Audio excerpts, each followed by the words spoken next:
नमस्कार दोस्तों, स्वागत है आपका हमारे YouTube चैनल जीएस भाई आकाश में। आज की इस क्लास में हम लोग महत्वपूर्ण इंपॉर्टेंट स्टैटिक जीके को पढ़ने वाले हैं, जो आपके सभी एग्जाम के लिए बहुत ही ज़्यादा इंपॉर्टेंट होगा। अगर आप किसी भी एग्जाम की तैयारी कर रहे हैं तो ये क्लास आपके लिए बहुत ही ज़्यादा इंपॉर्टेंट है।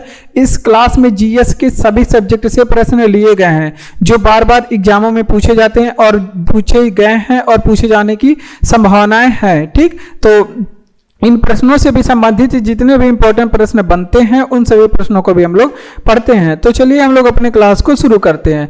तो ये हमारा जो आप पीछे देख रहे हैं ये हमारा 30 नंबर का क्लास है। अगर आप इसे नहीं किए हैं तो इसे जाकर के पढ़ लीजिए। यूट्यूब चैनल जीएस भाई आकाश पे अपलोड है। और आज के क्लास में हम लोग 31 नंबर के क्लास को करने वाले हैं, जो कि स्टैटिक जीके का होगा और आपके एग्जाम के लिए अति महत्वपूर्ण होगा। आप किसी भी एग्जाम की तैयारी कर रहे हैं सबके लिए बहुत ही ज़्यादा इंपॉर्टेंट होगा। तो चलिए हम लोग अपना क्लास शुरू करते हैं। तो देखिए यहाँ पे सबसे पहला प्रश्न, तो पहले हम लोग क्लास में आ जाते हैं। तो ये देखिए हमारा 31 नंबर का क्लास है और ये पहला प्रश्न है। 31 नंबर के क्लास का पहला प्रश्न है आपके सामने और ये प्रश्न है हिस्ट्री से। कह रहा है कि लॉन्ग वॉक टू फ्रीडम किसकी आत्मकथा है। तो ये आधुनिक इतिहास में आता है कि लॉन्ग वॉक टू फ्रीडम किसकी आत्मकथा है। तो ये नेल्सन मंडेला की है। आप लोग इसे ध्यान रखेंगे, बहुत इंपॉर्टेंट पुस्तक है। नेल्सन मंडेला की आत्मकथा है। नेल्सन मंडेला की ये आत्मकथा है। ठीक, ये बातें आप लोग ध्यान रखेंगे। अब नेल्सन मंडेला को क्या कहा जाता है, इन्हें, ये अफ्रीका के रहने वाले थे, इन्हें इसलिए अफ्रीकन गांधी कहा जाता है। क्या कहा जाता है, अफ्रीकन गांधी भी कहा जाता है। ठीक, ये बातें आप लोग ध्यान रखेंगे। अगर वहीं आपसे पूछ ले कि फ्रंटियर गांधी किसे कहा जाता है, फ्रंटियर गांधी किसे कहा जाता है, तो फ्रंटियर गांधी अगर आपसे पूछे तो खान अब्दुल गफ्फार खान को कहा जाता है। किसे कहा जाता है, खान अब्दुल गफ्फार खान को फ्रंटियर गांधी कहा जाता है। लेकिन अफ्रीकन गांधी पूछे किसे कहा जाता है, तो नेल्सन मंडेला को अफ्रीकन गांधी कहा जाता है। तो ये जो नेल्सन मंडेला है इन्हें क्यों अफ्रीकन गांधी कहा जाता है, तो देखिए ये रहने वाले हैं दक्षिण अफ्रीका के और बाकी ये दक्षिण अफ्रीका के पहले अश्वेत राष्ट्रपति हैं। दक्षिण अफ्रीका के ये आप लोग ध्यान रखेंगे, ये पहले दक्षिण अफ्रीका के ये पहले अश्वेत राष्ट्रपति हैं। अश्वेत का मतलब जो सफेद ना रहे, काले रहें। पहले अश्वेत राष्ट्रपति कौन है, आपके नेल्सन मंडेला हैं। ये बात आप लोग ध्यान रखेंगे। अब अगर आपसे पूछे कि नेल्सन मंडेला दिवस हम लोग कब मनाते हैं, नेल्सन मंडेला दिवस कब हम लोग मनाते हैं, तो ये भी आप लोग ध्यान रखेंगे कि 18 जुलाई के दिन नेल्सन मंडेला दिवस मनाया जाता है। उसके अलावा इन्हें भारत रत्न मिला है, भारत रत्न भी मिला है। ये भी पूछा जाता है कि इन्हें भारत रत्न कब मिला था, तो 1990 को भारत रत्न मिला था। अगर आपसे पूछे कि भारत रत्न पाने वाले पहले व्यक्ति कौन थे, तो भारत रत्न पाने वाले पहले व्यक्ति थे खान अब्दुल गफ्फार खान। जिन्हें भारत रत्न कब मिला था, खान अब्दुल गफ्फार खान को भारत रत्न मिला था 1987 में। कब मिला था, 1987 में। और भारत रत्न पाने वाले पहले विदेशी खान अब्दुल गफ्फार खान थे। वैसे दक्षिण अफ्रीका के पहले अश्वेत राष्ट्रपति जो थे नेल्सन मंडेला, ये भी विदेशी ही थे। तो चलिए इसका रिवीजन करते हैं। देखिए लॉन्ग वॉक टू फ्रीडम किसकी आत्मकथा है, तो ये नेल्सन मंडेला की आत्मकथा है। किसकी, नेल्सन मंडेला को। और उसके बाद इन्हें क्या कहा जाता है, तो अफ्रीकन गांधी कहा जाता है। जबकि फ्रंटियर गांधी पूछे या फिर मुस्लिम गांधी पूछे तो खान अब्दुल गफ्फार खान को कहा जाता है। ठीक, ये जो है अफ्रीका के पहले अश्वेत राष्ट्रपति हैं। दक्षिण अफ्रीका के पहले अश्वेत राष्ट्रपति हैं और इन्हें भारत रत्न भी दिया गया 1990 में। और नेल्सन मंडेला दिवस 18 जुलाई के दिन मनाया जाता है। ये सभी पॉइंट आप लोग याद रखेंगे, आपके किसी भी एग्जाम के लिए बहुत ही ज्यादा इंपॉर्टेंट है। अब अगला प्रश्न है हमारा पॉलिटी से। पॉलिटी से प्रश्न क्या कह रहा है कि अस्पष्टता उन्मूलन का उल्लेख किया गया है। तो अस्पष्टता उन्मूलन का उल्लेख जो है ये अनुच्छेद नंबर 17 में किया गया है। किसमें, अनुच्छेद नंबर 17 में। कुछ महत्वपूर्ण अनुच्छेदें होती हैं संविधान में जो हमें याद करना आवश्यक होता है, जो ज्यादा एग्जामों में पूछी जाती हैं।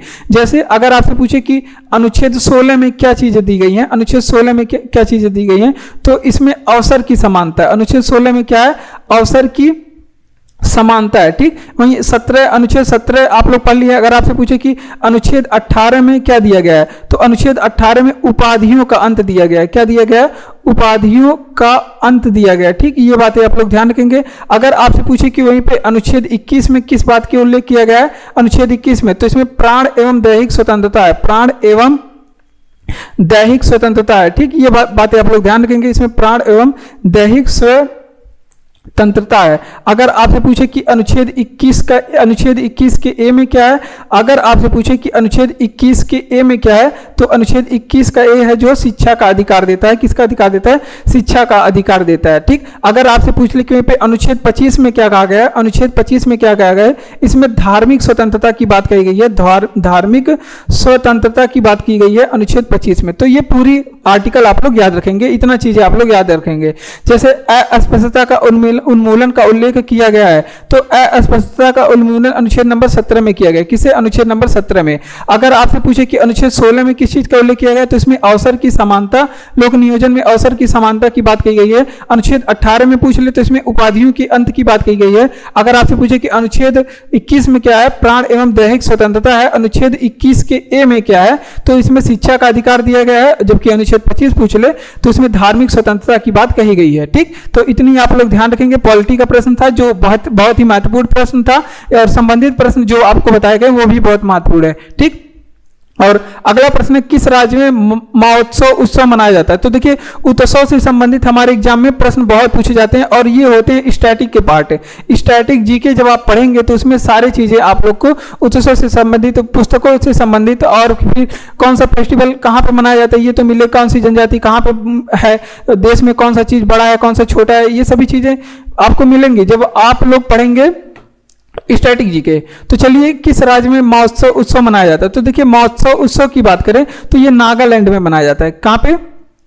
नागालैंड में मनाया जाता है। अगर आपसे पूछे कि नागालैंड के बारे में, अगर आपसे पूछ ले कि यहाँ के मुख्यमंत्री कौन है, नागालैंड के मुख्यमंत्री की बात करें तो नेफ्यू रियो हैं यहाँ के मुख्यमंत्री। ये आप लोग ध्यान रखेंगे, नेफ्यू रियो यहाँ के मुख्यमंत्री हैं।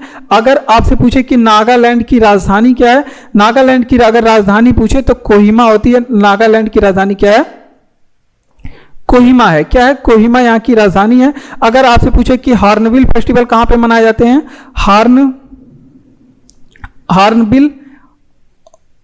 हॉर्नबिल फेस्टिवल ये कहाँ पे मनाया जाता है, तो हॉर्नबिल फेस्टिवल भी आपके नागालैंड में मनाया जाता है। हॉर्नबिल फेस्टिवल कहाँ पे मनाया जाता है? नागालैंड में मनाया जाता है। ठीक, तो इतनी बातें आप लोग ध्यान रखेंगे। अब कुछ और फेस्टिवल के बारे में देख लेते हैं। जैसे अलग अलग राज्यों में कुछ फेस्टिवल मनाए जाते हैं, उनके बारे में देख लेते हैं। जैसे अगर आपसे पूछ ले कि होजागिरी फेस्टिवल कहाँ पे मनाते हैं, होजागिरी फेस्टिवल कहाँ पे मनाते हैं, तो होजागिरी आप लोग फेस्टिवल ध्यान रखेंगे त्रिपुरा में मनाए जाते हैं। त्रिपुरा की राजधानी क्या होती है? अगरतला होती है। क्या होती है त्रिपुरा की राजधानी? अगरतला है त्रिपुरा की राजधानी। अगर आपसे पूछ ले कि वहीं पे बिहू उत्सव कहाँ पे मनाए जाते हैं, बिहू उत्सव कहाँ पे मनाए जाते हैं? उत्सव मतलब त्यौहार या फेस्टिवल होता है, और बिहू उत्सव कहाँ पे मनाए जाते हैं? ये आपके असम राज्य में मनाए जाते हैं। कहाँ पे?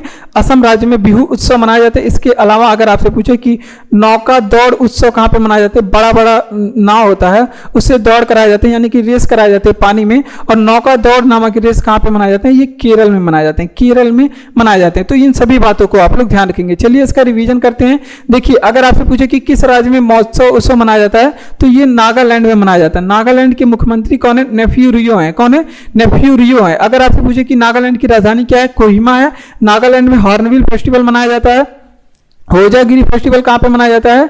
होजागिरी त्रिपुरा में मनाया जाता है। राजधानी अगरतला। बिहू फेस्टिवल असम में मनाया जाता है। राजधानी इसकी कहाँ पे है? दिसपुर है। और नौका दौड़ फेस्टिवल आपको कहाँ मिलेगा? केरल में। राजधानी तिरुवनंतपुरम है। ठीक, इतनी बातें आप लोग ध्यान रखेंगे। बढ़ते हैं अपने अगले प्रश्न की ओर।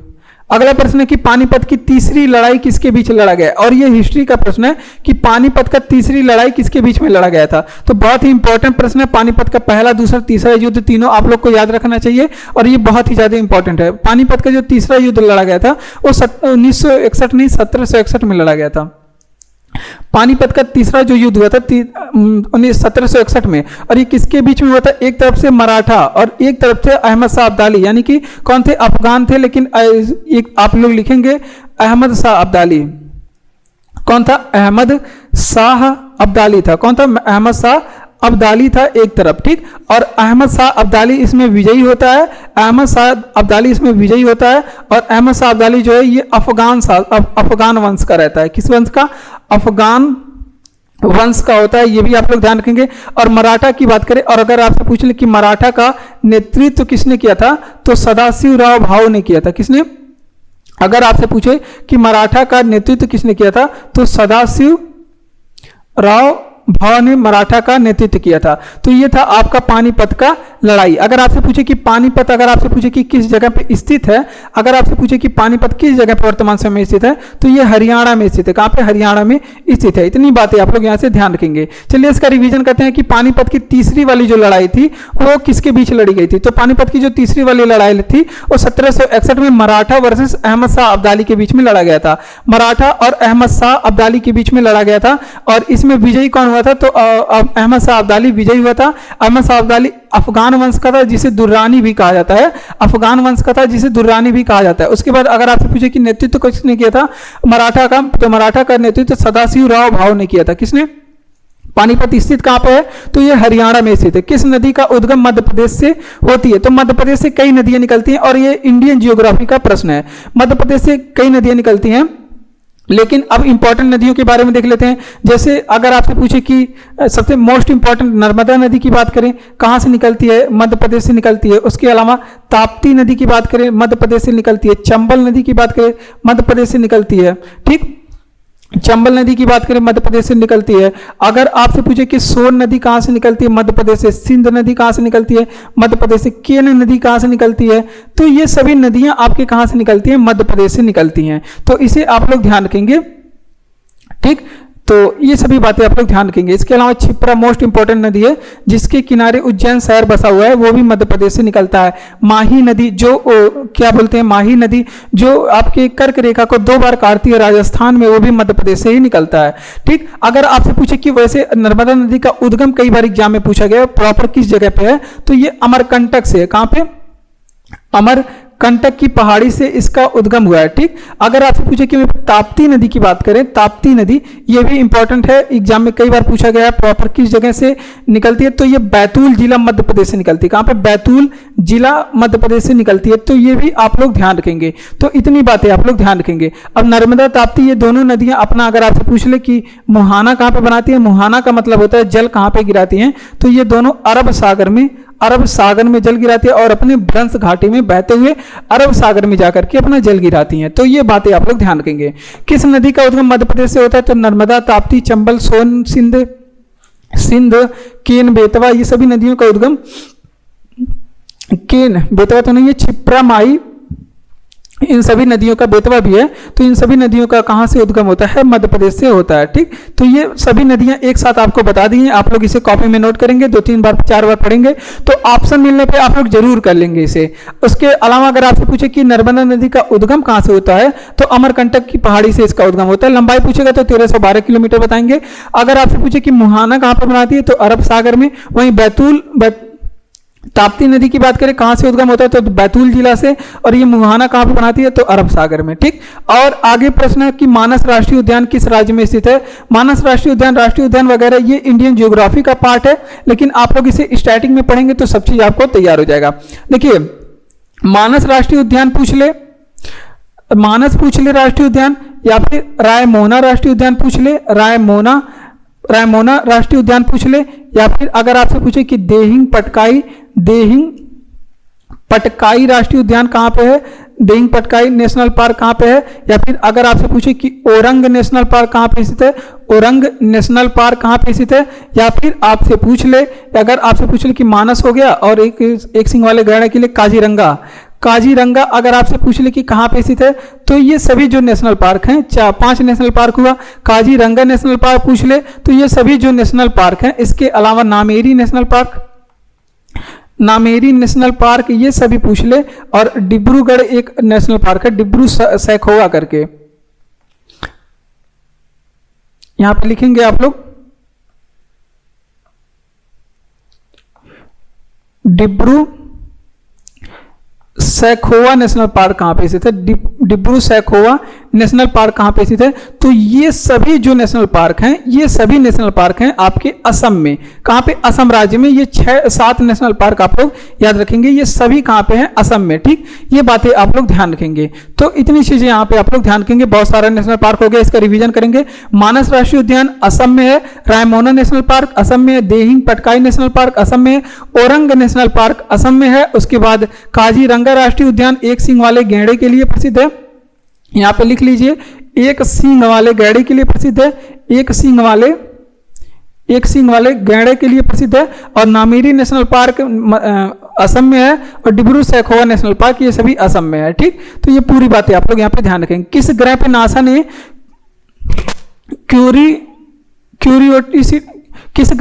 ने क्यूरियोसिटी रोवर भेजा था? तो किस ग्रह पे नासा ने, तो ये तो है स्टैटिक का प्रश्न, लेकिन यहां से हम लोग वर्ल्ड जियोग्राफी पढ़ेंगे क्योंकि ये ग्रह की बात कर रहा है। तो ग्रह के बारे में हम लोग ग्रह, नक्षत्र, ब्रह्मांड, इन सभी के बारे में वर्ल्ड जियोग्राफी में पढ़ते हैं। और वर्ल्ड जियोग्राफी से यहाँ पे आपके एग्जाम के लिए जो इंपॉर्टेंट प्रश्न है वो सभी बताया जाएगा। देखिए, तो सबसे पहले तो नासा ने क्यूरियोसिटी रोवर जो था वो मंगल पे भेजा था। अब आप लोग समझ चुके होंगे कि हम लोग किस ग्रह के बारे में चर्चा करने वाले हैं। तो देखिए, मंगल ग्रह के बारे में बात करें तो इसे लाल ग्रह भी कहा जाता है, इसे लाल ग्रह भी कहा जाता है। क्यों इसे लाल ग्रह कहा जाता है? क्योंकि इस पे आयरन ऑक्साइड की उपस्थिति है। यह भी एग्जाम में पूछा गया है, किस चीज की उपस्थिति है? आयरन ऑक्साइड की इस पे उपस्थिति के कारण इसे लाल ग्रह कहा जाता है। ठीक, ये बातें आप लोग ध्यान रखेंगे। उसके अलावा इस पे एक ज्वालामुखी पर्वत है, और इस ज्वालामुखी है, इसके अलावा एक यहाँ पे पर्वत है जो कि बहुत ही ज्यादा इंपॉर्टेंट है, एग्जाम में कई बार पूछा गया है। तो देखिए, अगर आपसे पूछे कि निक्स ओलंपिया पर्वत कहां पे है, तो ये आप लोग ध्यान रखेंगे, निक्स ओलंपिया पर्वत, निक्स ओलंपिया पर्वत अगर आपसे पूछे कहां पे है तो वो मंगल ग्रह पे है। अगर आपसे पूछे कि एक यहाँ पे ज्वालामुखी है, ज्वालामुखी की बात करें, कौन सी यहाँ पे ज्वालामुखी है, तो ये भी आप लोग ध्यान रखेंगे। ये निक्स ओलंपिया जो पर्वत है, अभी बता रहे हैं उसके बारे में। तो ज्वालामुखी अगर आपसे पूछ ले कि कौन सा है, तो वहां पे ओलंपस मोन्स नामक ज्वालामुखी है। कौन सा?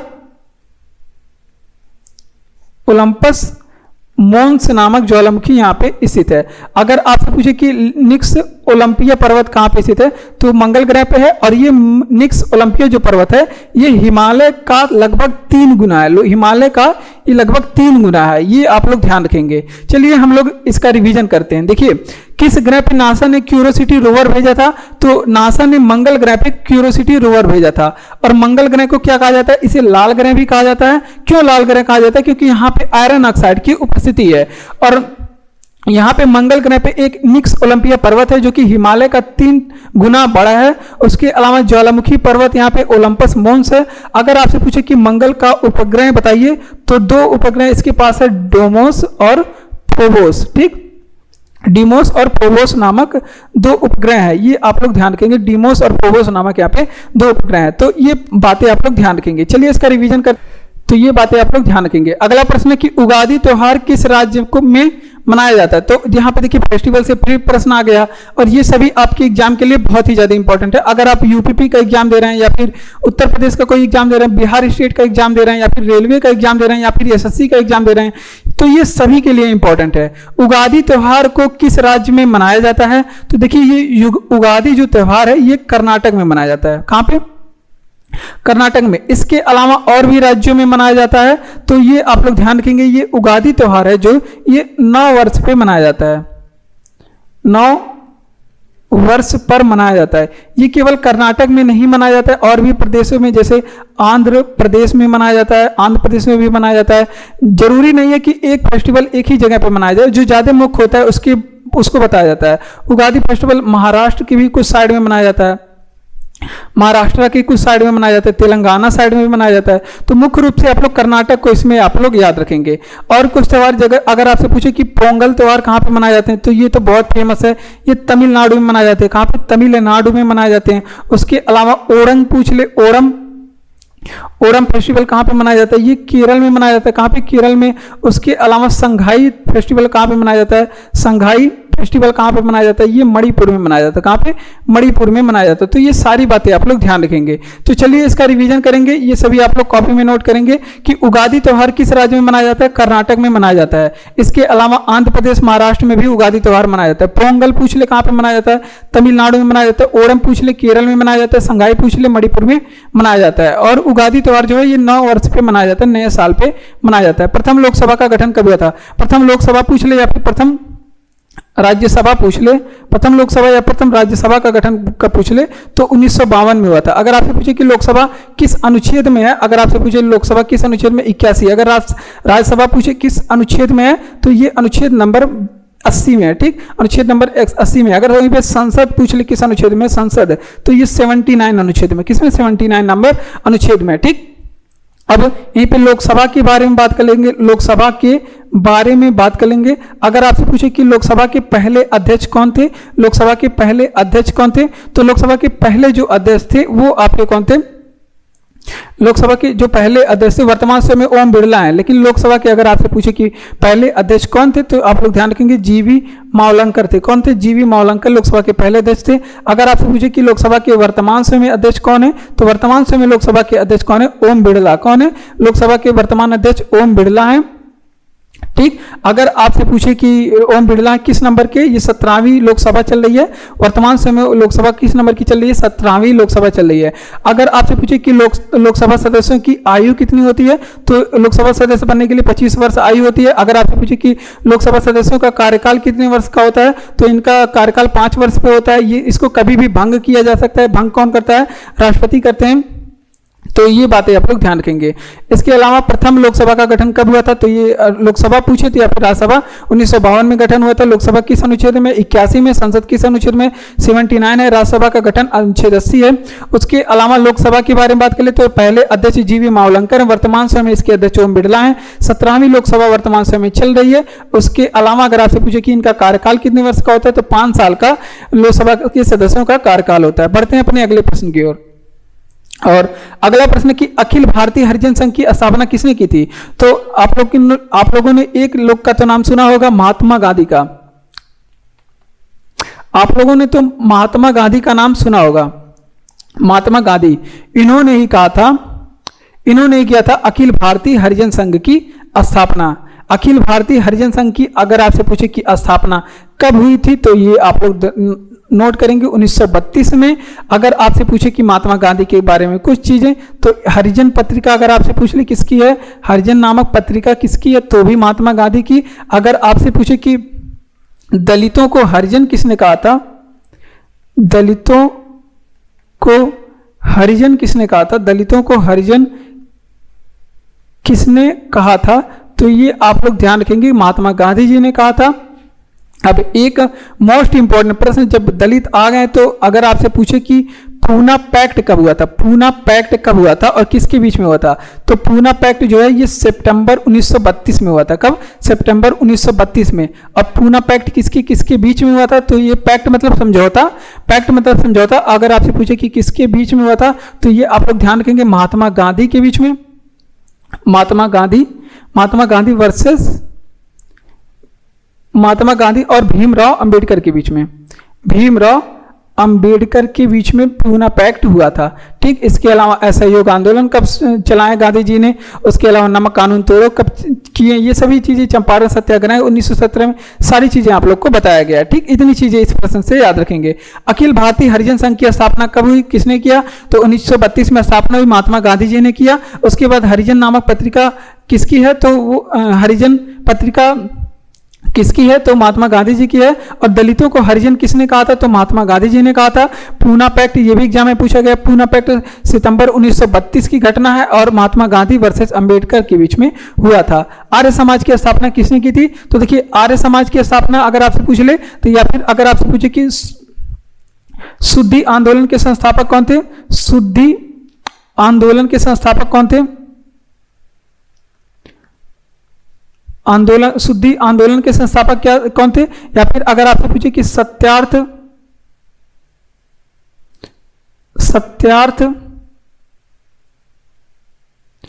प्रकाश की रचना किसकी है, सत्यार्थ प्रकाश ये रचना किसकी है तो ये सभी का जवाब कौन हो जाएगा, स्वामी दयानंद सरस्वती। कौन हो जाएंगे, स्वामी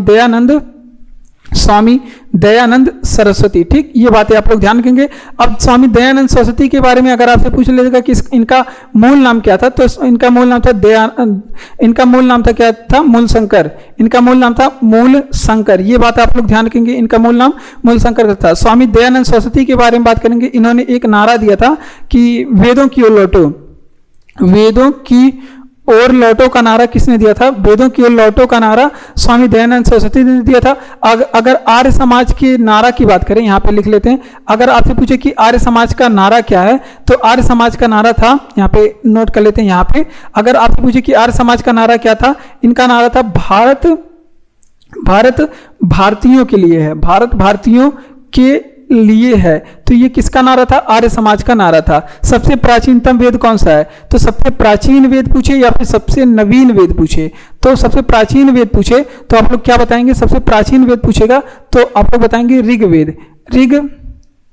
ऋग्वेद सबसे प्राचीन वेद है। मंडल पूछ ले कितने हैं? 10 हैं। और सबसे नवीन वेद पूछ ले कितने हैं? तो सबसे नवीन वेद आपका अथर्ववेद है।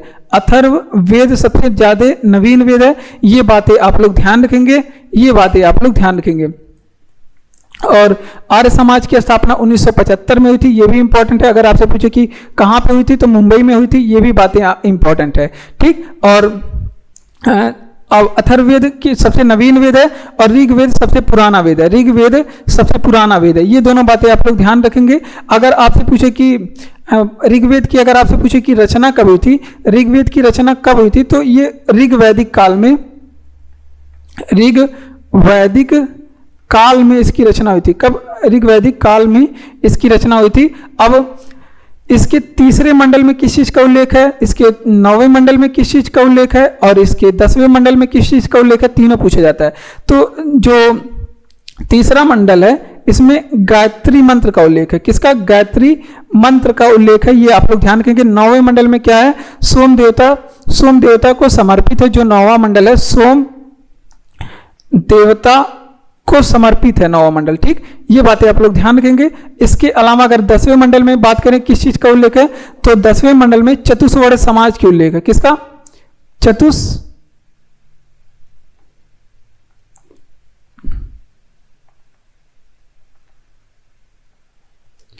चतुष्वर्ण समाज का उल्लेख है, जिसमें ब्राह्मण, क्षत्रिय, वैश्य, शूद्र आते हैं। ठीक। तो ये पूरी बातें आप लोग ध्यान रखेंगे। चतुष्वर्ण समाज का उल्लेख है। चलिए इसका रिवीजन करते हैं। देखिए, अगर आपसे पूछे कि सबसे प्राचीन वेद कौन सा है, तो सबसे प्राचीन वेद ऋग्वेद है, जो कि इसमें मंडल कितने हैं? 10 हैं। अगर आपसे पूछे कि सबसे नवीन वेद कौन सा है, तो अथर्ववेद सबसे नवीन वेद है। और ऋग्वेद की रचना कब हुई थी, तो ऋग्वैदिक काल में ऋग्वेद की रचना हुई थी।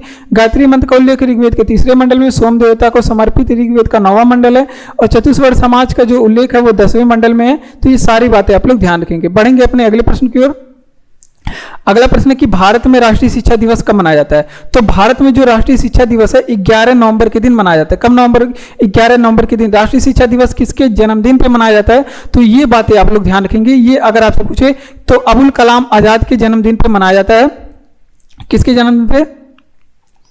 अबुल कलाम आजाद के जन्मदिन पे मनाया जाता है। अबुल कलाम आजाद कौन थे, क्यों मनाया जाता है? पहले ये भारत के पहले शिक्षा मंत्री थे। ये आप लोग ध्यान रखेंगे। इसके अलावा अगर आपसे पूछे, ये राष्ट्रीय शिक्षा दिवस है ना, अगर आपसे पूछे कि राष्ट्रीय शिक्षक दिवस कब मनाया जाता है, अगर आपसे पूछे कि राष्ट्रीय शिक्षक दिवस कब मनाया जाता है, तो ये मनाया जाता है 5 सितंबर के दिन। कब मनाया जाता है? 5 सितंबर के दिन। और इस दिन किसका जन्मदिन होता है? तो सर्वपल्ली राधाकृष्ण का जन्मदिन होता है। किसका? सर्वपल्ली राधाकृष्ण का जन्मदिन होता है। तो ये बातें आप लोग ध्यान रखेंगे। इसके अलावा और कुछ त्योहारों के बारे में अगर आपसे पूछे कि शिक्षा को, मोस्ट इंपॉर्टेंट चीज है शिक्षा जो कि पहले किस सूची का विषय था, ये राज्य सूची का विषय था। शिक्षा पहले किस सूची का विषय था? राज्य सूची का विषय था। और इसको निकाल करके समवर्ती सूची में किस संशोधन के द्वारा डाला गया? समवर्ती सूची में किस संशोधन के द्वारा डाला गया? तो इसके लिए किया गया था 42वां संविधान संशोधन, जो कि 1976 में हुआ था। ये बातें आप लोग ध्यान रखेंगे। चलिए रिवीजन करते हैं। इसे मिनी कॉन्स्टिट्यूशन भी कहा जाता है 42वें संविधान संशोधन के, क्योंकि इसके तहत संविधान में बहुत सी चीजों का सुधार किया गया था। अगला प्रश्न की इसका रिवीजन करेंगे कि भारत में राष्ट्रीय शिक्षा दिवस कब मनाया जाता है। तो राष्ट्रीय शिक्षा दिवस हम लोग 11 नवंबर के दिन मनाते हैं। क्यों? क्योंकि इस दिन अबुल कलाम आजाद की जन्मदिन होती है और पहले शिक्षा मंत्री ये थे। ठीक। अगर आपसे पूछे कि समवर्ती और शिक्षक दिवस हम लोग कब मनाते हैं? 5 सितंबर के दिन मनाते हैं, क्योंकि इस दिन सर्वपल्ली राधाकृष्ण की जन्मदिन होती है। और शिक्षा को, जो कि पहले राज्य सूची का विषय था, इसे समवर्ती सूची में लाया गया 42वां संविधान संशोधन 1976 के द्वारा। भाभा परमाणु अनुसंधान केंद्र कहाँ पे है? तो ये भाभा जो अनुसंधान केंद्र है ये ट्राम्बे में है। कहाँ पे? ट्राम्बे। ट्राम्बे कहाँ पे पड़ता है? महाराष्ट्र में। ट्राम्बे कहाँ पे? महाराष्ट्र में है। ठीक, अगर आपसे पूछे कि भाभा परमाणु अनुसंधान केंद्र जो है ये, अगर आपसे पूछे कि भारत का पहला परमाणु रिएक्टर का नाम क्या है?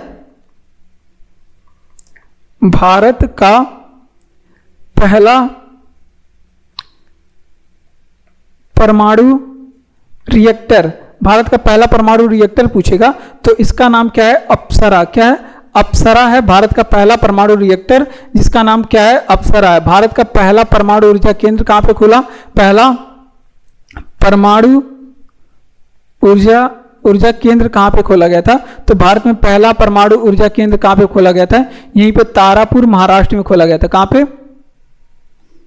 तारापुर, जो कि कहां पे है? महाराष्ट्र में। ठीक, ये बातें आप लोग ध्यान रखेंगे। अगर आपसे पूछे कि परमाणु बम में कौन सी अभिक्रिया होती है, परमाणु बम में कौन सी अभिक्रिया होती है, तो इसमें नाभिकीय संलयन अभिक्रिया होती है। परमाणु बम में जो है नाभिकीय विखंडन अभिक्रिया होती है। अब जबकि अगर आपसे पूछे कि हाइड्रोजन बम में कौन सी अभिक्रिया होती है, हाइड्रोजन बम में अगर आपसे पूछ ले कि कौन सी अभिक्रिया होती है, तो हाइड्रोजन बम में आप लोग ध्यान रखेंगे, हाइड्रोजन बम में नाभिकीय संलयन अभिक्रिया होती है। कौन सी अभिक्रिया? नाभिकीय संलयन अभिक्रिया। अगर आपसे पूछे कि सूर्य में कौन सी अभिक्रिया होती है, सूर्य में, तो इसमें भी कौन सी अभिक्रिया होती है? नाभिकीय संलयन अभिक्रिया होती है। तो ये सारी बातें आप लोग ध्यान रखेंगे। चलिए रिवीजन कर लेते हैं। अगर आपसे पूछे कि भाभा परमाणु अनुसंधान केंद्र कहाँ पे है, तो ट्राम्बे महाराष्ट्र में। भाभा परमाणु अनुसंधान केंद्र कहाँ पे? ट्राम्बे महाराष्ट्र में। अगर आपसे पूछे कि परमाणु बम में कौन सी अभिक्रिया? नाभिकीय विखंडन अभिक्रिया होती है। हाइड्रोजन बम में पूछ लेगा तो नाभिकीय संलयन अभिक्रिया होती है। अगर आपसे पूछे कि सूर्य में कौन सी अभिक्रिया होती है? नाभिकीय संलयन अभिक्रिया होती है। भारत का पहला परमाणु रिएक्टर की बात करें, अप्सरा है। अगर आपसे पूछे कि भारत का पहला परमाणु ऊर्जा केंद्र कहां पे? तारापुर महाराष्ट्र में खोला गया था।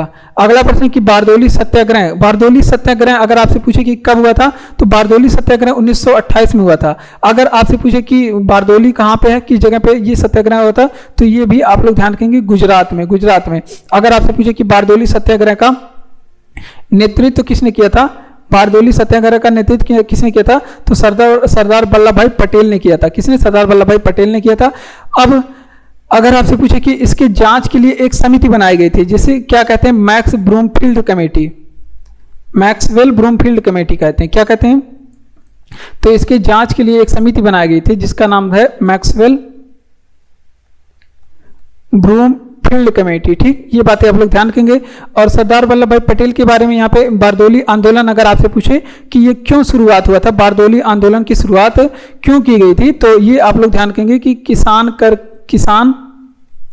किसान के कर की यहाँ पे वृद्धि कर दी जा रही थी, इस वजह से बारदोली सत्याग्रह को शुरू किया गया था।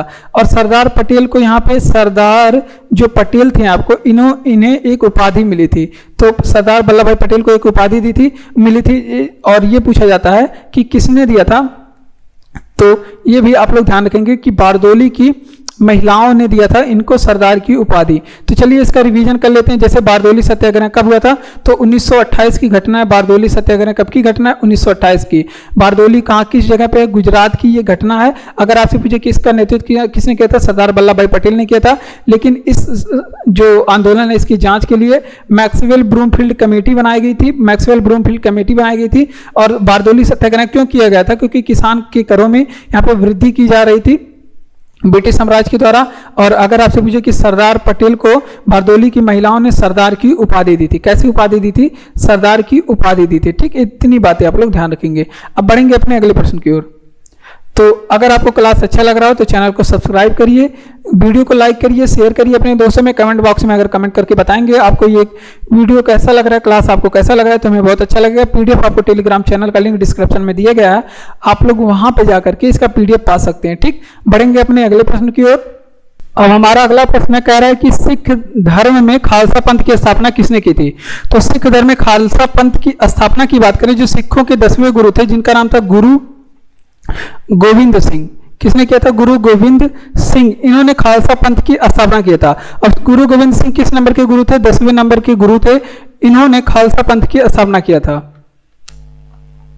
ये बातें आप लोग ध्यान रखेंगे। अगर आपसे पूछे कि खालसा पंथ की स्थापना, यहाँ पे लिख लीजिए, अगर आपसे पूछे कि खालसा पंथ की स्थापना कब की गई थी, तो ये आप लोग ध्यान रखेंगे, इसकी स्थापना 1699 में की गई थी गुरु गोविंद सिंह के द्वारा। अब कुछ गुरुओं के बारे में देख लेते हैं जो हमारे इंपॉर्टेंट हैं एग्जाम के लिए। अगर आपसे पूछे कि गुरु अर्जुन देव, अगर आपसे पूछे कि किस नंबर के गुरु थे, 5वें नंबर के गुरु थे। गुरु अर्जुन देव की हत्या किसने करवा दी थी, तो इनकी हत्या जहांगीर ने करवा दी थी। किसने? जहांगीर ने इनकी हत्या करवा दी थी। क्यों? क्योंकि ये खुसरो की मदद कर रहे थे। खुसरो की मदद के लिए इनकी हत्या करवा दी थी। किसने? जहांगीर ने। अगर आपसे पूछे कि आदि ग्रंथ किसकी रचना है, तो आदि ग्रंथ इन्हीं की रचना, आदि ग्रंथ की इन्होंने रचना किया था। ये भी बात आप लोग ध्यान रखेंगे। इसके अलावा सिखों के एक 9वें नंबर के गुरु थे जिनका नाम था गुरु तेग बहादुर। गुरु तेग बहादुर, अगर आपसे पूछे गुरु तेग बहादुर के बारे में, अगर आपसे पूछे कि इनकी हत्या किसने करवाया था, तो इनकी हत्या औरंगजेब ने करवाया था। किसने? औरंगजेब ने करवाया था। ठीक, ये बातें आप लोग ध्यान रखेंगे, औरंगजेब ने करवाया था। और गुरु गोविंद सिंह जो थे ये सिखों के 10वें गुरु थे और अंतिम गुरु थे। इनके बाद कोई गुरु नहीं बने। अगर आपसे पूछे कि सिखों के पहले गुरु कौन थे, तो ये आप लोग ध्यान रखेंगे, गुरु नानक थे सिखों के पहले गुरु। ठीक, ये भी बात आप लोग ध्यान रखेंगे। औरंगजेब ने गुरु तेग बहादुर की हत्या करवाई थी, और क्यों हत्या करवाई थी औरंगजेब ने, तो ये भी आप लोग ध्यान रखेंगे, इस्लाम धर्म को ना स्वीकार करने की वजह से, इस्लाम धर्म को ना स्वीकार करने की वजह से औरंगजेब ने इनकी हत्या करवा दी थी। तो चलिए इसका रिवीजन कर लेते हैं। सिख धर्म में खालसा पंथ की स्थापना किसने की थी, तो सिख धर्म में खालसा पंथ की स्थापना गुरु गोविंद सिंह ने किया था। किसने? गुरु गोविंद सिंह ने किया था। ठीक, ये बातें आप लोग ध्यान रखेंगे। और गुरु गोविंद सिंह सिखों के 10वें नंबर के गुरु थे और सिखों के अंतिम गुरु थे। अगर आपसे पूछे कि सिखों के पहले गुरु कौन थे या फिर सिख धर्म की स्थापना किसने किया था, तो ये भी बात आप लोग ध्यान रखेंगे, गुरु नानक ने किया था। उसके अलावा खालसा पंथ की स्थापना कब हुई थी, तो 1699 में खालसा पंथ की स्थापना हुई थी। उसके अलावा अगर आपसे पूछे कि गुरु अर्जुन देव जो कि सिखों के 5वें नंबर के गुरु थे, इनकी हत्या जहांगीर ने करवाई थी खुसरो की मदद करने के लिए, और इन्होंने आदि ग्रंथ की रचना भी की थी। उसके अलावा गुरु 9वें गुरु के बारे में गुरु तेग बहादुर, इनकी हत्या औरंगजेब ने करवाया था, और इस्लाम धर्म को ना स्वीकार करने की वजह से इनकी हत्या औरंगजेब ने करवाया था। ये इंपॉर्टेंट प्रश्न था एग्जाम के लिए, जितनी भी बातें आप लोग को बताई गई है सभी इंपॉर्टेंट थे। गुरु गोविंद सिंह के बाद सिखों के कोई भी गुरु नहीं बने। एक इनके चेला थे जिन्हें आप लोग कह सकते हैं अनुयायी थे इनके, जिनका नाम था बंदा बहादुर। ये जाकर के कमान संभाला था सिख धर्म का। ठीक, अगला प्रश्न हिस्ट्री से संबंधित है और ये भी हिस्ट्री से ही था, और ये कह रहा है कि मुगल वंश की स्थापना कभी थी। तो देखिए मुगल वंश की स्थापना की बात करें तो मुगल वंश की स्थापना किसने किया था, तो बाबर ने किया था। किसने किया था? बाबर। अगर आपसे पूछे कि बाबर का पूरा नाम क्या था, तो ये आप लोग ध्यान रखेंगे, जहरुद्दीन बाबर था। क्या था? जहरुद्दीन बाबर था। ठीक, ये बातें आप लोग ध्यान रखेंगे, यहाँ पे थोड़ा मिस्टेक हो गया है, तो ये आप लोग ध्यान रखेंगे कौन था? जहरुद्दीन बाबर, बाबर का पूरा नाम था। अगर आपसे पूछे कि बाबर के बारे में इसकी उपाधि क्या थी, उपाधि के बारे में भी ध्यान रखेंगे आप लोग। इसने एक उपाधि धारण की थी जो कि पूछा जाता है, तो इसने गाजी की उपाधि धारण की थी, गाजी की उपाधि धारण की थी। अगर आपसे पूछे कि बाबर का जन्म कहां पे हुआ था, तो फरगना में इनका जन्म हुआ था। कहां पे? फरगना में इनका जन्म हुआ था, जो कि मध्य एशिया में पड़ता है। और कब हुआ था? 1483 में। अगर आपसे पूछे कि बाबर की मृत्यु कब हुई थी, बाबर की मृत्यु कब हुई थी, तो बाबर की मृत्यु 1530 में हुई थी। कब हुई थी? बाबर की मृत्यु 1530 ईस्वी में हुई थी। तो इतनी बातें आप लोग ध्यान रखेंगे। इसके अलावा बाबर जो है मुगल वंश की स्थापना भी किया है, और मुगल वंश का अगर आपसे पूछे कि पहला शासक कौन बना था, तो मुगल वंश का पहला शासक भी बाबर ही था। उसके अलावा एक इसकी पुस्तक है, बहुत पूछी जाती है, जिसका नाम है बाबरनामा, आत्मकथा है बाबरनामा। तो अगर आपसे पूछे कि बाबरनामा किस भाषा में लिखा गया है, जो कि यही बार बार एग्जाम में पूछा जाता है, तो ये तुर्की भाषा में लिखा गया है। आत्मकथा है, तो आत्मकथा व्यक्ति स्वयं लिखता है, तो ये किसकी आत्मकथा है? बाबर की। बाबर ने स्वयं लिखा है इसे। ठीक, लेखक पूछे तो बाबर बताएंगे। चलिए इसका रिवीजन करते हैं। मुगल वंश की स्थापना किसने की थी, या पहला शासक किसने कौन था, तो मुगल वंश की जो स्थापना की थी या फिर पहला शासक बाबर था, और इसका मूल नाम क्या था? जहरुद्दीन बाबर, जहरुद्दीन मोहम्मद बाबर था। ठीक, अगर आपसे पूछे कि बाबर की उपाधि क्या थी, गाजी की। फरगना में 1483 में इसका जन्म हुआ था, 1530 में मृत्यु हुई थी। और बाबरनामा की बात करें तो बाबर ने लिखा था तुर्की भाषा में, कई बार इसका भाषा पूछा गया है। अगला प्रश्न कि भारत की पहली महिला शासिका कौन थी? तो जो भारत की पहली महिला शासिका है उनका नाम है रजिया सुल्तान। रजिया सुल्तान, रजिया सुल्तान इनका नाम है। और ये किसकी पुत्री है? कई बार एग्जाम में पूछा गया है। तो रजिया सुल्तान किसकी पुत्री हैं? कई बार एग्जाम में पूछा गया है। तो ये इल्तुतमिश की पुत्री है। किसकी? इल्तुतमिश की पुत्री हैं। तो ये बातें आप लोग ध्यान रखेंगे। अगर आपसे पूछे कि भारत की पहली महिला, यहाँ पे कॉमन लीजिए, भारत की पहली महिला अगर आपसे पूछ ले कि राष्ट्रपति कौन है, तो भारत की पहली महिला राष्ट्रपति अगर आपसे पूछ ले तो प्रतिभा देवी सिंह पाटिल है। प्रतिभा पाटिल है। ठीक, ये बातें आप लोग ध्यान रखेंगे। अगर आपसे पूछे कि भारत की अगर आपसे पूछे कि पहली क्या बोलते हैं राष्ट्रपति कौन है, राष्ट्रपति प्रतिभा पाटिल हो गई। अगर आपसे पूछे कि भारत की पहली प्रधानमंत्री कौन है,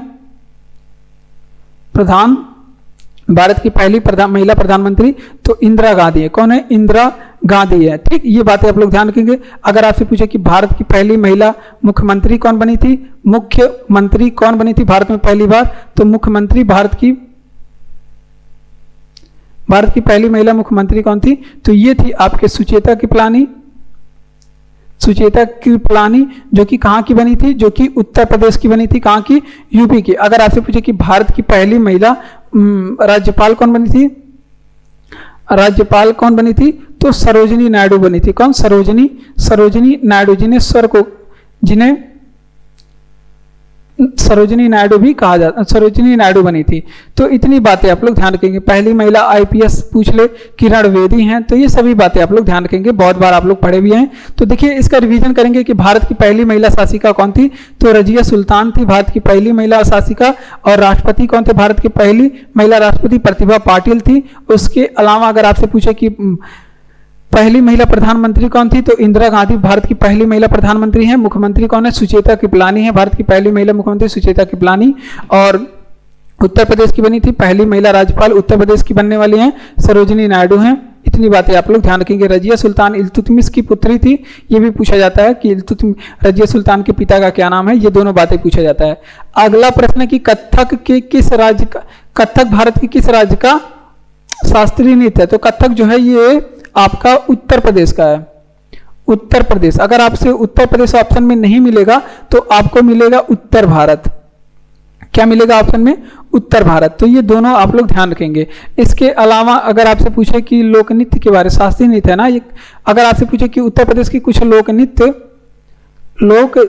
के बारे में, उत्तर प्रदेश के कुछ लोक नृत्य के बारे में अगर आपसे पूछे तो जैसे यहाँ का लोक नृत्य है लावड़ी तो महाराष्ट्र का है। अगर आपसे पूछे कि उत्तर प्रदेश का लोक नृत्य कजरी हो गया, नौटंकी हो गया।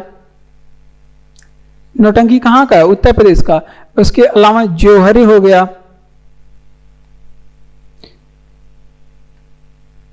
ऐसे लिखा जाएगा जोहर, ये कहाँ का है? ये भी उत्तर प्रदेश का है। जोहरा ये भी उत्तर प्रदेश का है।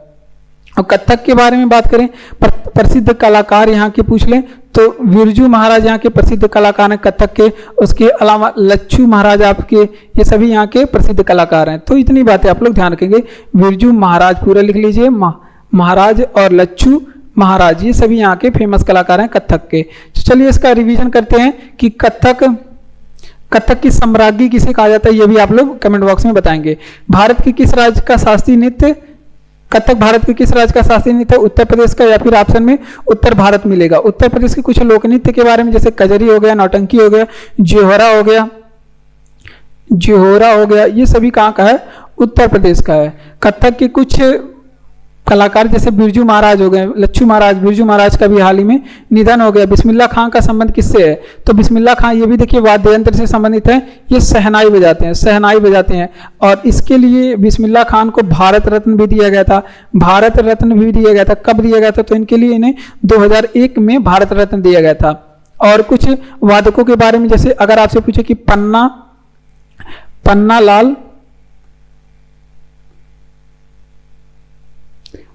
लाल घोष कौन सा वाद्य यंत्र बजाते हैं? या फिर अगर आपसे पूछे कि हरि प्रसाद चौरसिया कौन सा वाद्य यंत्र बजाते हैं? हरि प्रसाद चौरसिया कौन सा वाद्य यंत्र बजाते हैं? तो ये दोनों बांसुरी बजाते हैं। कौन सा वाद्य यंत्र बजाते हैं? बांसुरी बजाते हैं। इसके अलावा अगर आपसे पूछे कि अमजद अली कौन सा वाद्य यंत्र बजाते हैं? अमजद अली कौन सा वाद्य यंत्र बजाते हैं? तो ये सरोद बजाते हैं। कौन सा वाद्य यंत्र? सरोद बजाते हैं। अगर आपसे पूछे कि जाकिर हुसैन कौन सा वाद्य यंत्र बजाते हैं? जाकिर हुसैन कौन सा वाद्य यंत्र बजाते हैं? तो ये तबला बजाते हैं। कौन सा वाद्य यंत्र? तबला बजाते हैं। तो ये पूरी बातें आप लोग यहाँ से ध्यान रखेंगे। तो देखिए बिस्मिल्लाह खां का संबंध किससे है? तो बिस्मिल्लाह खां का संबंध शहनाई से। किससे है? शहनाई से बिस्मिल्लाह खां का संबंध है। भारत रत्न 2001 में मिला था। पन्ना लाल घोष और हरिप्रसाद चौरसिया ये बांसुरी से संबंधित है। बांसुरी से अमजद अली सरोद बजाते हैं और जाकिर हुसैन तबला बजाते हैं। तो ये पूरी बातें आप लोग ध्यान रखेंगे, ये एग्जाम में पूछे जाते हैं। इसे आप लोग कॉपी में नोट भी कर लेंगे।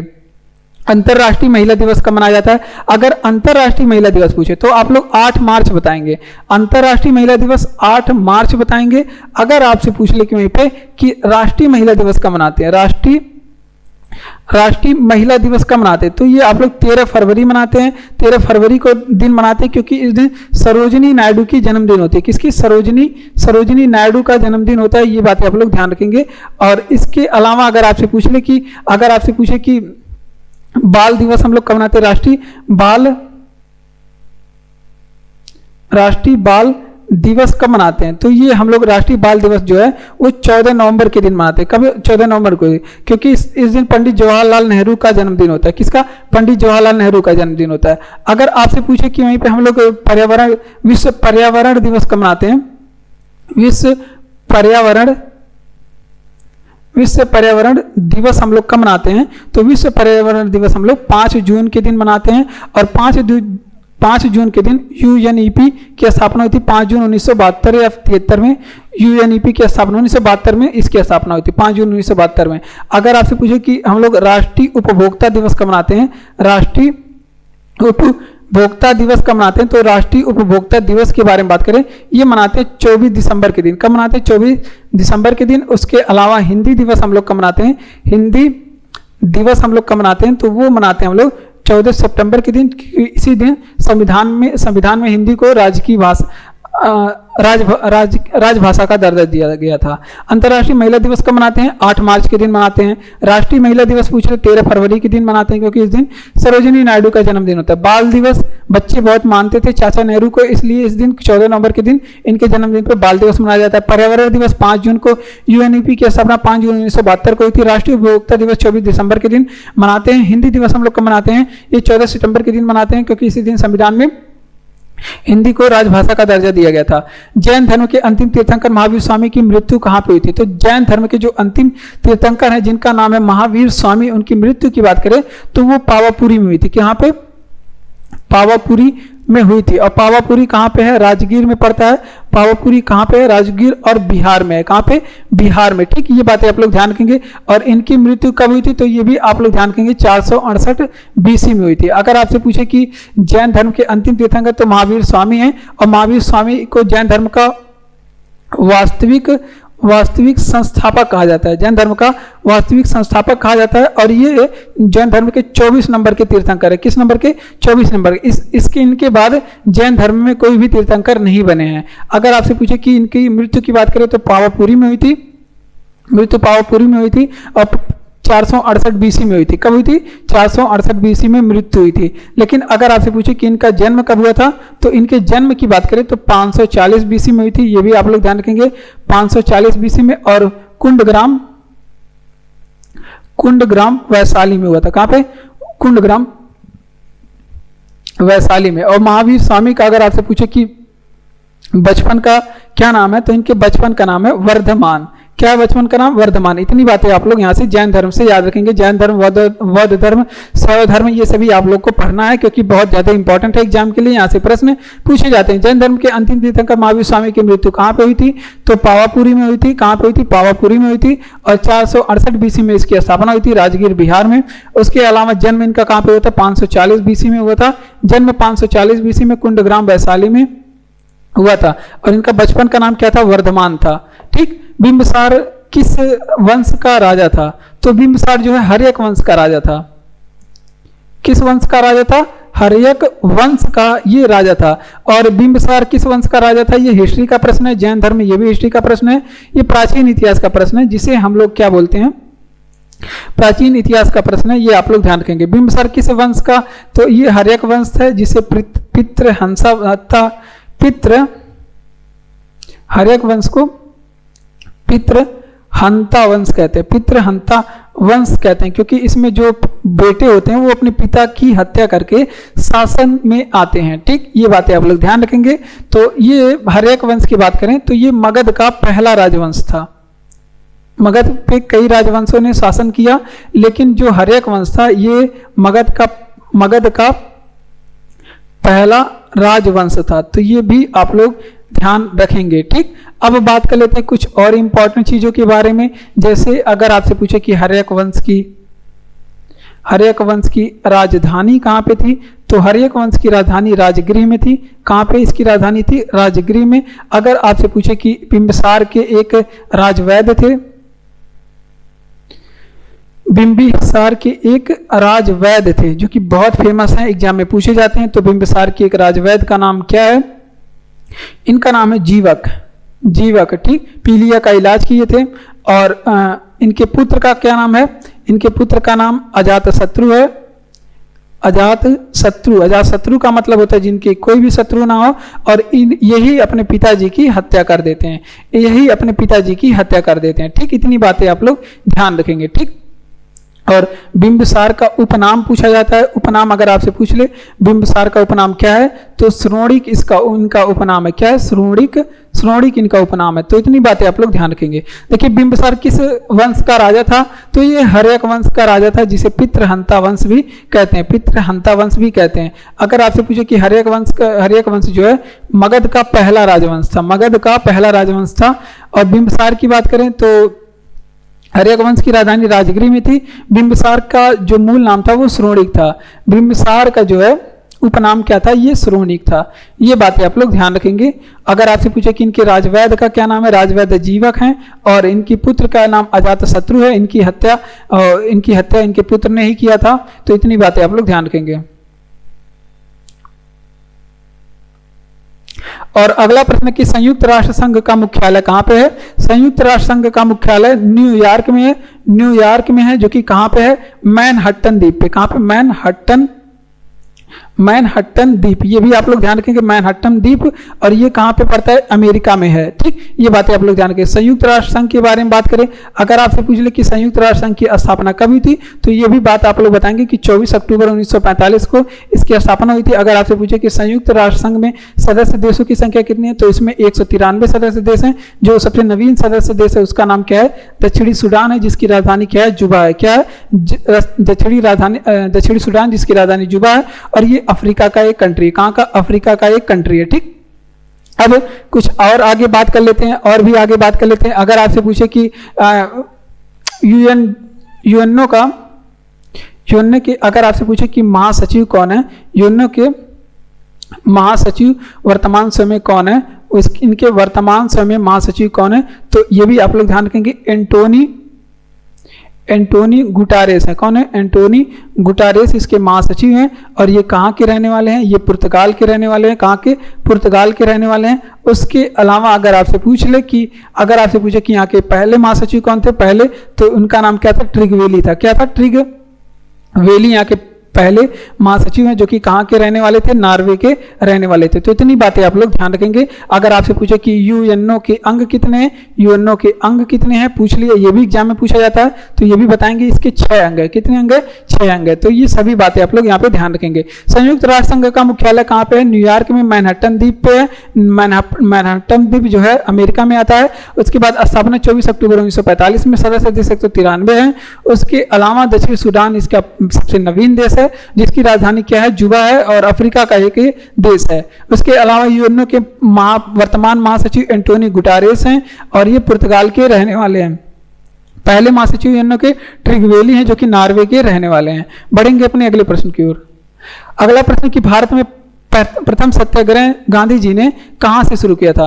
तो देखिए पहला सत्याग्रह गांधी जी ने आ गया तो भारत में यहाँ पे दिया है, लेकिन अगर आपसे पूछे कि केवल पहला सत्याग्रह पूछ ले कि भारत पहला सत्याग्रह गांधी जी का कब हुआ था, तो ये पहला सत्याग्रह 1906 में हुआ था। कब? 1906 में। अब गांधी जी उस समय कहाँ पे रहते थे? दक्षिण अफ्रीका में रहते थे। लेकिन अगर आपसे पूछ ले कि भारत में पहला सत्याग्रह कब हुआ था, तो ये बताएंगे आप लोग 1917 में। और गांधी जी ने 1917 में कहाँ सत्याग्रह किया था?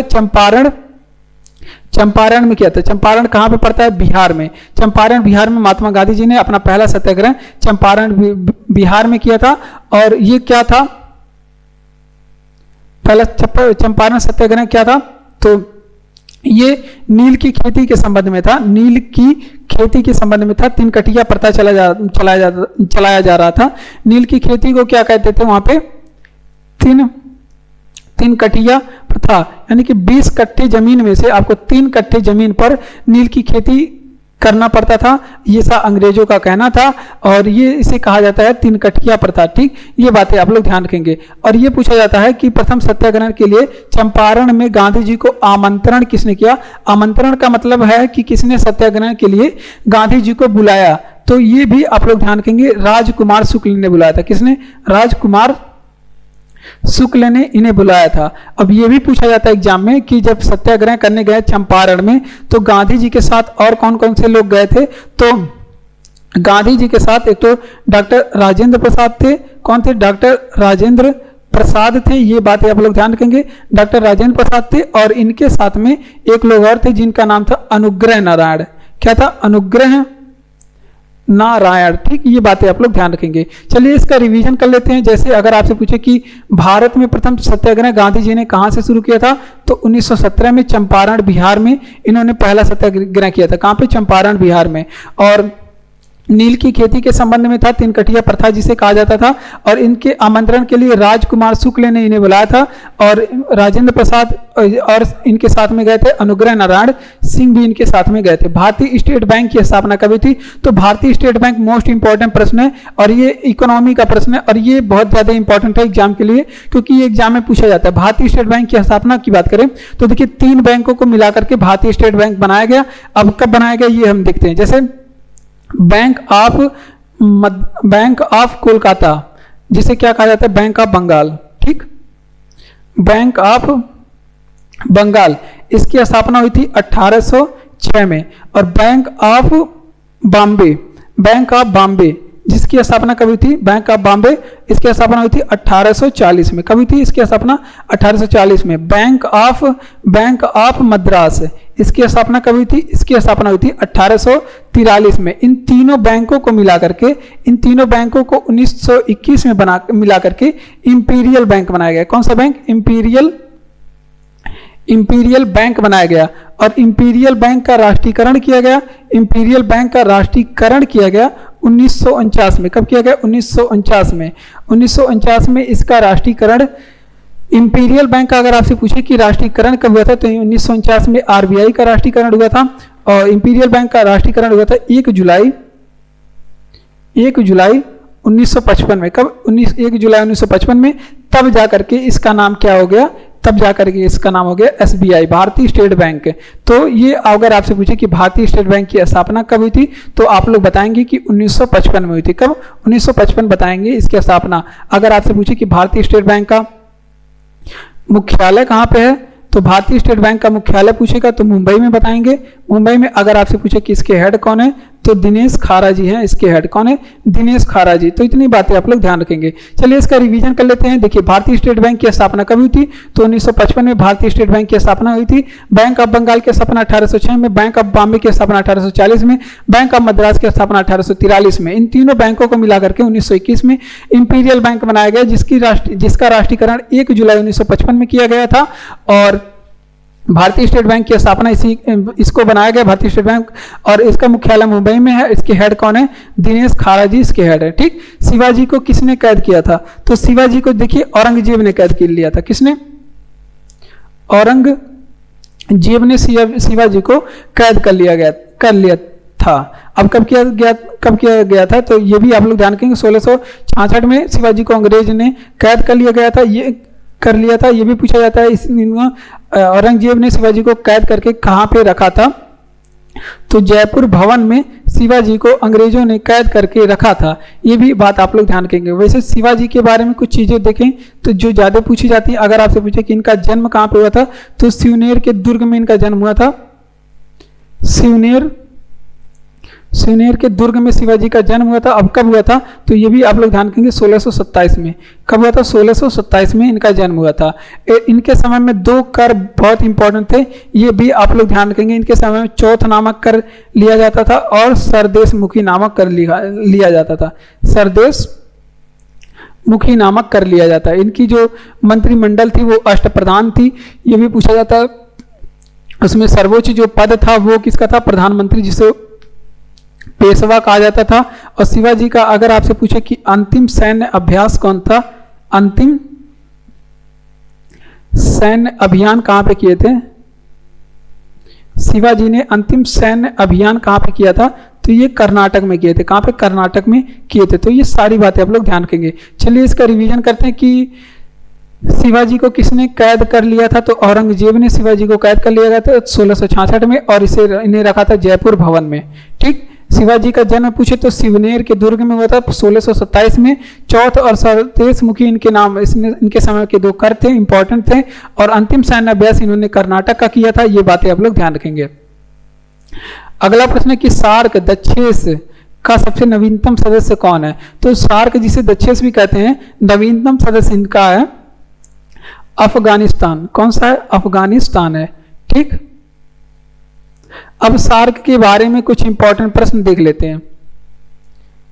सार्क, अगर आपसे पूछे कि सार्क की स्थापना कब हुई थी, तो इसकी जो स्थापना 8 दिसंबर, सार्क की जो स्थापना हुई थी 8 दिसंबर 1985 में हुई थी। अगर आपसे पूछे कि स्थापना कहाँ पे हुई थी, तो बांग्लादेश में।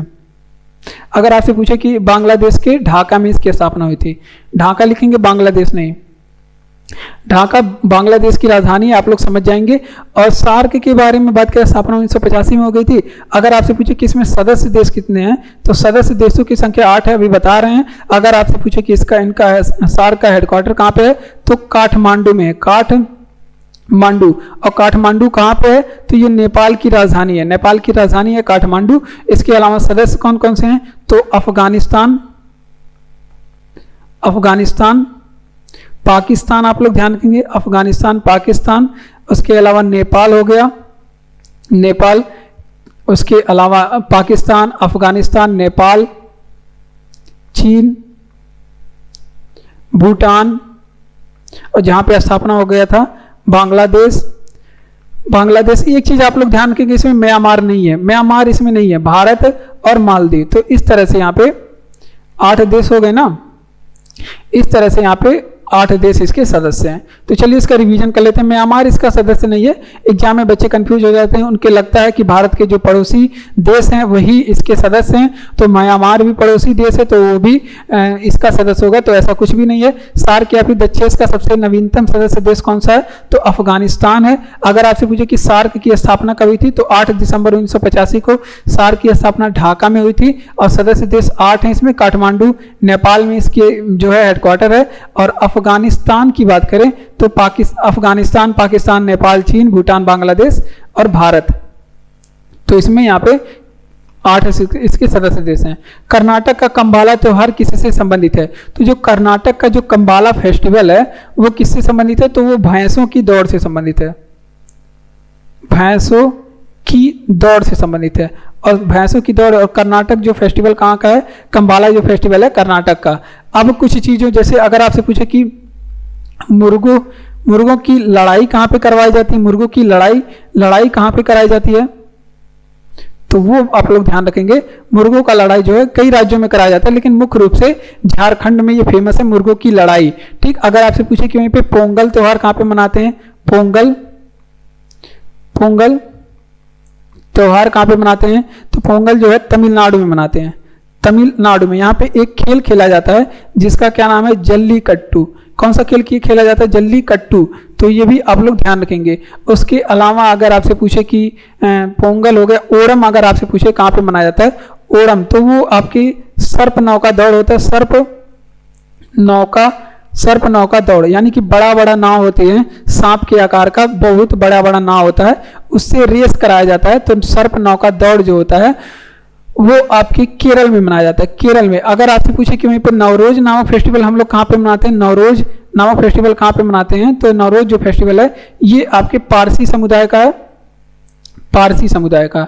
मैग्नीशियम का अयस्क कौन सा है, तो मैग्नीशियम के कई सारे अयस्क हैं। जैसे अगर आपसे पूछे कि कार्नेलाइट कहाँ का अयस्क है, कार्नेलाइट किसका अयस्क है, मैग्नीशियम का। उसके अलावा मैग्नेटाइट अगर आपसे पूछ ले, मैग्नेटाइट कहाँ का अयस्क है, वो भी मैग्नीशियम का।